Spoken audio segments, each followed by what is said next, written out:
What's going on, ladies and gentlemen? Welcome back to The Fringe. Danielle Smith is making all the right moves right now outside of the independence vote. She's doing her job as premier, coming under fire. And when it comes to Alberta Independence, I want to thank everybody who checked out yesterday's very lengthy video as to why I believe Danielle moved the goalposts and how beneficial it is to the independence movement. If you want even more information on that, come check out tonight's live stream on Unhinged Fringe tonight at 6 p.m. Pacific, 8 p.m. Central here on the channel. We'll have even more to discuss about that. But today, we need to talk about Danielle Smith because not only is she under fire recently, for invoking the notwithstanding clause, but she's also getting a lot of scrutiny for other things, and we're going to talk about those. But first, today, we have to talk about this video's sponsor, Growing from the Ground Up. Huge shout out to this video's sponsor, Growing from the Ground Up. 3.5 years ago, Growing from the Ground Up started with one big idea, that Alberta's farmers deserve a fair way to get their food into your hands. They saw small family farms struggling to reach customers because the traditional grocery system had too many barriers. So they built something new, an online community where Alberta's farmers can sell directly to you. Think of it like a digital farmers market. Fresh, local, transparent, and built for the people who care where their food comes from. Their farmers don't rely on pesticides, hormones, or shortcuts. They rely on passion for the land, for their animals, and for feeding Alberta families with real, natural food. When you shop with Growing from the Ground Up, you're doing more than buying groceries. You're keeping Alberta's economy strong, helping small farms stay independent, and giving new farmers a reason to plant their first seeds. Even spending just $50 every 2 weeks makes a huge impact. Imagine 1,000 Albertans doing that. That's $50,000 going straight back into local farms, strengthening our communities from the ground up. Join the movement now. Support Alberta farmers. Build a food system that grows with integrity, transparency, and heart. Feed your family. Fuel your community. Grow Alberta. Now, just a reminder, folks, if you hit on coupon code FRINGE10 on checkout, with Growing from the Ground Up, you can save 10% between now and the end of the year on all orders from Growing from the Ground Up. Support an Alberta business, support Alberta farmers. It's a fantastic company. I can't promote them enough. Let's get into what's happening with Danielle Smith. Now, the notwithstanding clause was used yesterday. Danielle made an announcement earlier this year that she was going to be bringing out laws to protect Alberta's youth, that gender... I don't want to say gender altering because you can't alter a gender, but you know what I mean. Puberty blockers, surgeries, all those things were no longer going to be valid for children. And that if you wanted to do what you want to do to your body, you can do so as an adult. Once you hit the age of 18, I'm in full support of this.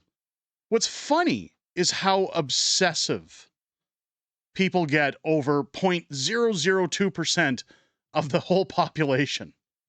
I'm not saying people don't deserve their rights. This is a clinical disease. Gender dysphoria is recognized as a mental disorder. But nobody cared about this stuff until the left made us care about it, until they made it an issue. The outpours of support to protect those who have weird fetishes against kids absolutely floors me. And you'll see that in these posts. Hard not to be both depressed and infuriated about the regressive, science-free, and cruel actions. Alberta to invoke notwithstanding clause to shield 3 trans bills from court challenges. Well, the people defending those in the courts, it has nothing to do with trans rights. It has nothing to do with what's best for those who may be suffering mentally, or the parents who say, oh, my kid just wants to chop their junk off. It has nothing to do with that. I can tell you exactly what it has to do with. It has to do with this guy. This guy who, by the way, has no kids and wants to get his mitts on your kids. Keep your paws off my children.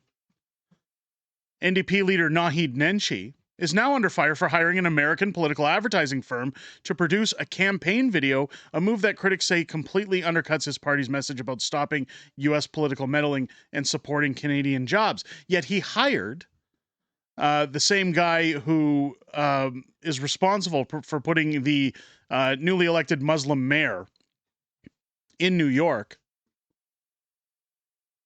Now, if you guys want to see what happens, if you guys want New York, this is how you get New York. What is this place?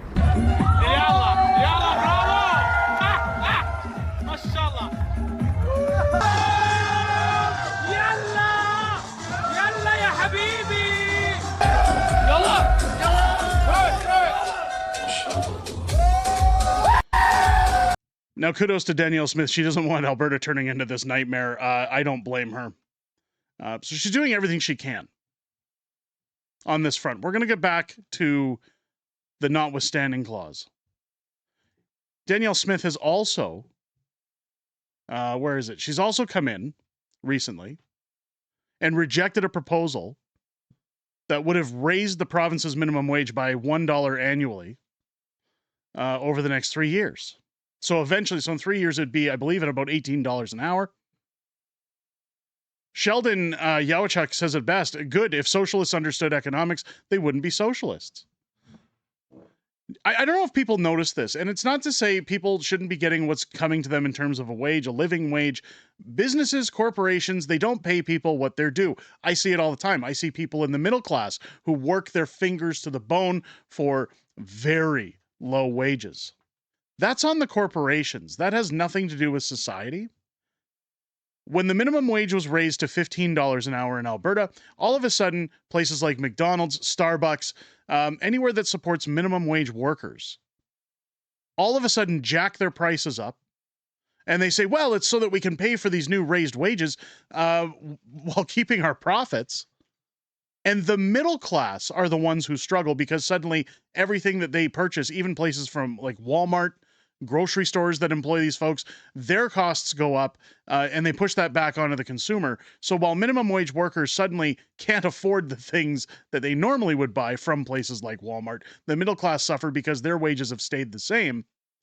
Yet the cost of food, the cost of necessities, and I'm not suggesting that Starbucks or McDonald's is a necessity, but anywhere that employs minimum wage workers all of a sudden becomes unaffordable to the middle class.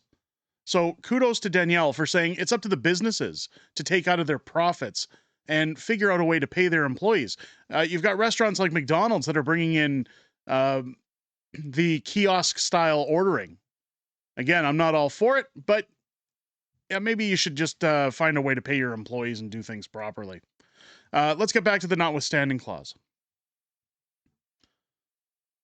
This is again where you're going to see these sick individuals that think that children should have a right to do these things coming out.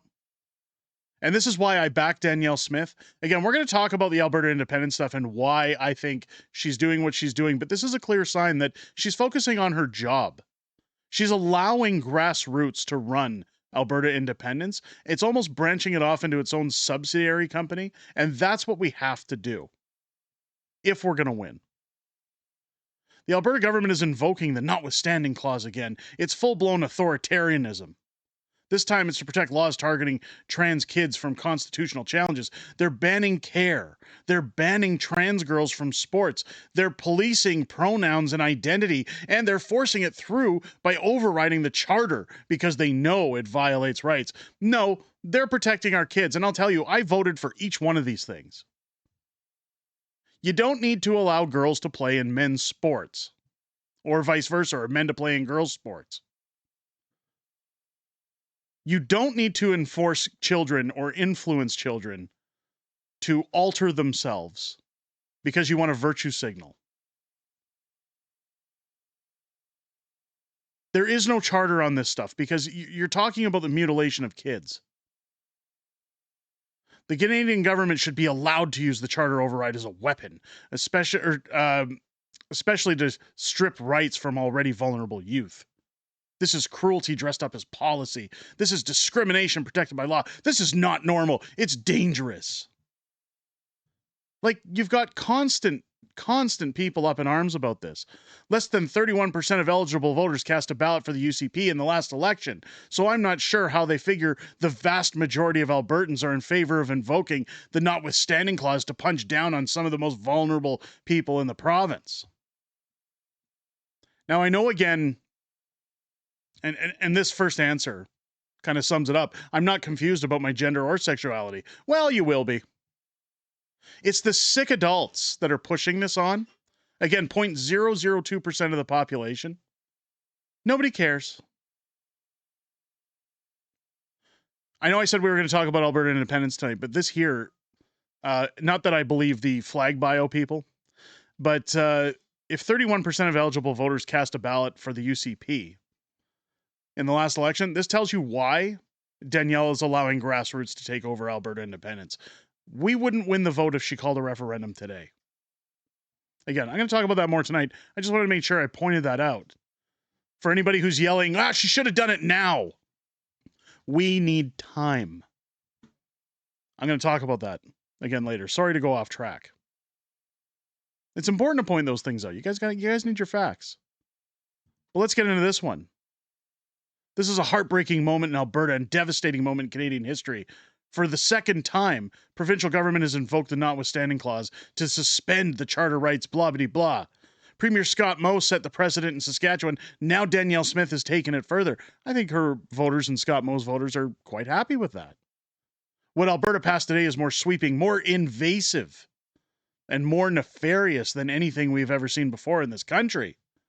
This is not about parental rights, nor is it about the safety or equal opportunity. This is hate directed at some of the most vulnerable young people in Alberta or Canada. Danielle Smith and the UCP have made Alberta a more dangerous place to live as your true and authentic self.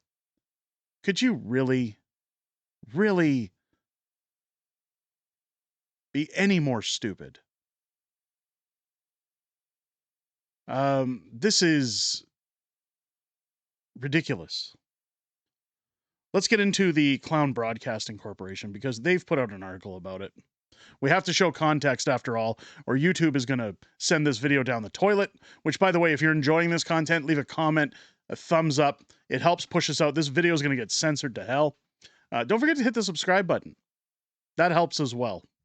Totally free to do all those things, folks.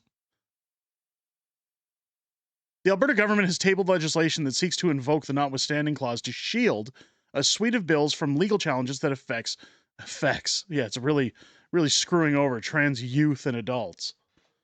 Here's the problem. It doesn't ruin things for adults. You're allowed to do these things over the age of 18.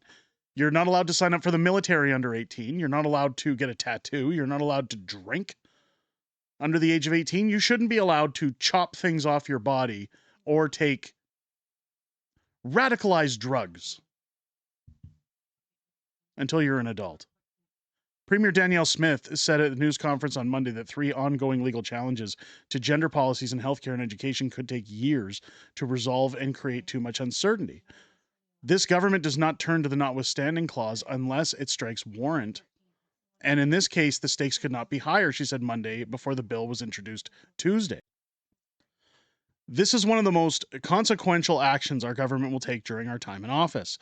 Bennett Jensen, Director of Legal at the Alphabet Advocacy Group for eGale Canada, said, which is challenging 2 pieces of legislation called the Alberta government's moves cynical and chilling. Again, you have to realize that the people pushing these things through don't actually care about what's happening to the youth. This isn't about the youth or about their right to choose. This is about waving radicalized policy in front of people's faces as a distraction so that you're not paying attention to the actual ridiculousness that's going on within our governments, whether it be federal, provincial, or municipal. It's all a distraction, folks. Again, this is 0.002% of the population. Why is it so important that we constantly throw it out there for everybody to debate and talk about? The government seems to be on a path of replicating the worst of the United States in terms of attacks on minority populations, in terms of calling into question the rule of law, and in terms not respecting evidence or science, he said. I hope that the rest of the country looks at it in horror and turns on another direction. So you'll notice he mentions the United States. So again, they're hinting at Donald Trump.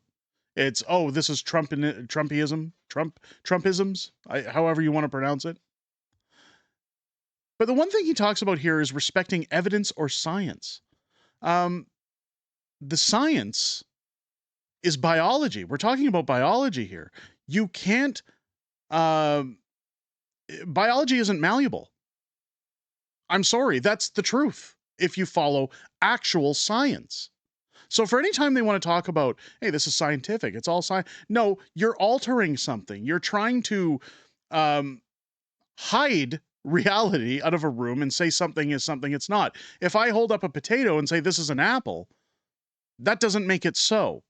And I can't alter said potato to be an apple. It's all how you perceive it. Beauty's in the eye of the beholder, after all, but that doesn't make it science. So I always find it funny when they use that term, science, in these states.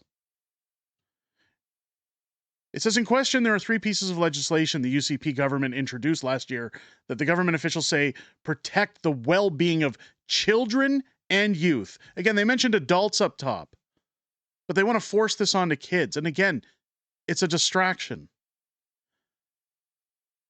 They want to increase parent access to information and decision-making power over children. Parents should have a right to decide what's best for their kids until they're an adult.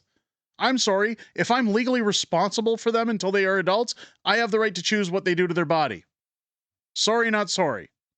Again, I can't go and sign my kids up for the military at 12 because I agree with keeping the peace in our country.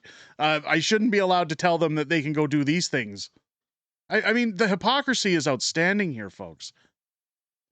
Critics have panned the legislation as violations of rights based on misinformation, they love to use that word, and unfairly targeted trans youth and adults. Again, they bring adults in after, as well as women and girls in competitive sports. Potatoes and apples, folks. Bill 26 passed by legislature last year prevents youth under 16 from accessing gender-affirming treatments, including puberty blockers and hormone therapy. It also prohibits gender surgery for minors. I don't see a problem, do you? The legislation was a Canadian first.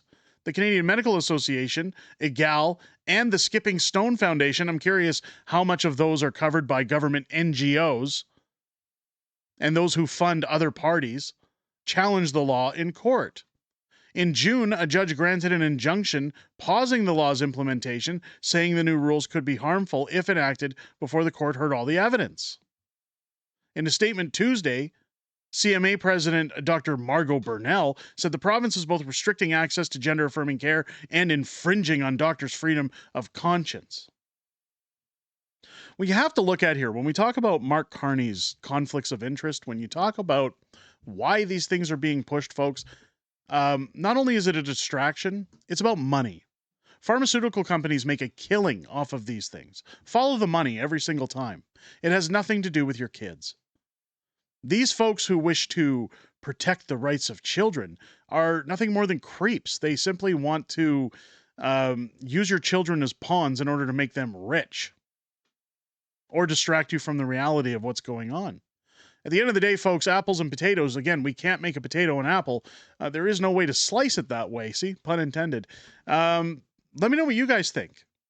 Do you think Danielle Smith's on fire? Do you think she's making the right moves? With rejecting the minimum wage, with, again, being very based by saying, look, if you guys want to challenge what we're doing to protect kids, we're going to use the notwithstanding clause, because after all, folks, that's what it's for. That is what it is for. To affirm that, hey, these are laws and we're sticking to them. I don't see the problem here. Let me know your thoughts down below in the comments. If it's your first time here, I hope this video has earned your subscription. Again, make sure to hit that subscribe button, leave a like and a comment down below. It really helps us. Go check out Growing from the Ground Up, folks, if you're in Alberta. Don't forget to join me live again tonight. A lot of independence talk, a lot of different talk about the budget, about weird things going on in the Canadian government. You're not going to want to miss tonight's show, as my co-host Matt joins me live in studio this week. A little different, as we do Unhinged Fringe, as well as Friday Night Fringe this Friday, starting at 6:30 p.m. Pacific, or 6 p.m. Pacific, sorry, 8 p.m. Central, every Wednesday and Friday here on the channel. I hope to see you guys there. I hope to see you in those live streams. It's always a good time. With that said, ladies and gentlemen, I hope you enjoyed this video. I hope you have a great rest of your day. I'll catch you on the next one.